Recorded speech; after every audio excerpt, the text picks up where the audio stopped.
மதுரை நாகமலை புதுக்கோட்டை பகுதியில் அதிவேகமாக வந்த டூ வீலர் தனியார் பேருந்து மீது மோதி விபத்து ஏற்பட்டுள்ளது. சிசிடிவி காட்சிகள் வெளியாகியுள்ளது.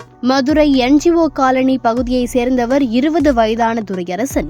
இவர் பொறியியல் கல்லூரியில் 2ஆம் ஆண்டு படித்து வருகிறார். இந்த நிலையில் இன்று காலை நாகமலை புதுக்கோட்டை கீழக்குயில்குடி அருகே அதிவேகமாக டூ வீலரில் சென்று கொண்டிருந்த போது எதிரே வந்த தனியார் பேருந்து மீது பக்கவாட்டில் மோதி தூக்கி எறியப்பட்டார். இதில் பலத்த காயமடைந்த துரையரசன் இரத்த காயத்துடன் சம்பவ இடத்திலேயே மயங்கி விழுந்தார். இதனை கண்ட அக்கம் பக்கத்தினர் உயிருக்கு ஆபத்தான நிலையில் போராடியவரை மீட்டு அரசு ராஜாஜி மருத்துவமனைக்கு சிகிச்சைக்காக அனுப்பி வைத்துள்ளனர். மேலும் இது குறித்து நாகமலை புதுக்கோட்டை போலீசார் வழக்கு பதிவு செய்து தேனி மாவட்டம் உத்தமபாளையத்தைச் சேர்ந்த பேருந்து ஓட்டுநர் ராமரிடம் விசாரணை மேற்கொண்டு வருகின்றனர்.